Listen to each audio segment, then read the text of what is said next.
அரசு தன் தவறை மறைக்க லஞ்சம் கொடுக்குது.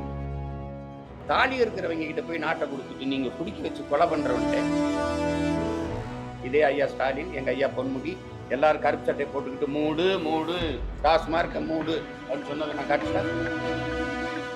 கல்லு கடையை திறக்க வலிக்குது, உனக்கு கள்ளச்சாராயத்தை எப்படின்னு வித்துட்டு இருக்க நீ? கல்லு குடிச்சு செத்தவன் சொத்தம் மட்டும் வித்தவன் ஒருத்தனை காட்டு நாங்க போயிடறோம். சாராயம் காய்ச்சறது நீங்க, அந்த ஆலையில வந்து சரக்கு எடுக்கிறது குறைஞ்சிரும். விக்கிரவாண்டி தொகுதி நாம் தமிழர் வேட்பாளர் மருத்துவர் அபிநயாவை அறிமுகப்படுத்தி பேசிய சீமான், தொகுதியில் திராவிடத்துக்கும் தமிழ் தேசியத்துக்கும் தான் போட்டி என்றார். நாங்க எதிரியா கருதுறது திமுகவை தான் இந்த களத்துல. அதனால போட்டி எங்களுக்கும் திராவிடத்துக்கும் தான். திராவிடமா தமிழ் தேசியமா? பள்ளி மாணவர்கள் சாதி கயிறு கட்டுவது குறித்த கேள்விக்கு ஆவேசமான சீமான் அடுக்கடுக்காக கேள்வி எழுப்பினார். சீருடைன்னு ஒண்ணு கொண்டு வந்தது பெருந்தலைவர் வந்து, ஏற்றதாழ்வு, ஏழை பணக்காரன், உயர்ந்தவன் தாழ்ந்தவன், சாதிய பாகுபாடு, வர்க்க வேறுபாடு இருக்கக்கூடாதுன்னா சீருடை ஒரே மாதிரி உடை உடுத்தி வரணும் அப்படின்னு கொண்டு வந்தது. உங்களுக்கு புரியுதுன்னு நினைக்கிறேன். அந்த முறையை பின்பற்றும் நீதிமன்றங்கள், அரசு அலுவலகங்கள்ல சாமி படங்கள் வைக்கிறது, இது மாதிரி வைக்கிறது, இதுகளெல்லாம் தூக்கணும். பொதுத்தலம் தான். அது உங்க வீட்டில் பூஜைறையில் வச்சுக்கிறீங்க, நீங்க எதை வேணாலும் கட்டிக்கிறீங்க.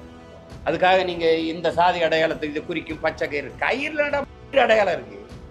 என்ன அடையாளம் இருக்கு? என்ன அடையாளம் இருக்குன்னு கேட்கிறேன். மொழியின் அடையாளத்தை விட உனக்கு இது பெரிய அடையாளமா?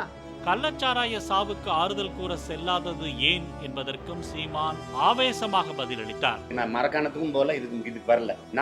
நீ எல்லாரும் போனாங்களே, நான் போன இடத்துக்கு எல்லாரும் வந்தாங்களா?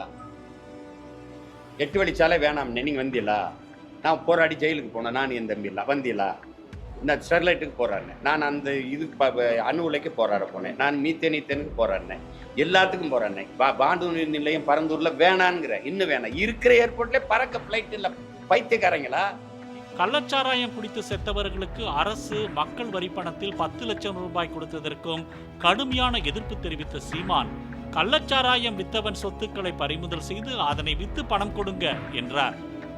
நீ அந்த சாராய வாரியை கைது பண்ணிடல, அவன் சொத்தை பூரா பறிச்சு வித்து இங்க 1500 பேர் மேல ஏதோ வழக்கு போட்டு கைது பண்ணேன்னு நீங்க மரக்காணத்துல. இங்க எத்தனை பேர்?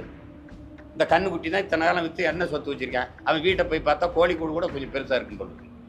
அப்ப வித்தவன் வேற இடத்துல இருக்கான்ல, அவன் சொத்தை பறிச்சு அதுல இருந்து வித்து நீ ஒரு வீட்டுக்கு 50 லட்சம் 1 கோடி கூட கொடு, இறந்த குடும்பத்துக்கு. நாங்க ஏதாவது கேட்டா எங்களை கேட்டோம். ஐயா ஸ்டாலின் வந்து சிறார் பாருங்க, எனக்கு ரொம்ப வேதனையா இருக்கு, எனக்கு தூக்கமே வரல அப்படின்னு. ஒன்றும் இல்லைங்க, அந்த பொட்டலத்தில் போடுங்க, நல்லா நிம்மதியா தூங்கலாங்கய்யா, ஒரு பிரச்சனையும் கிடையாது.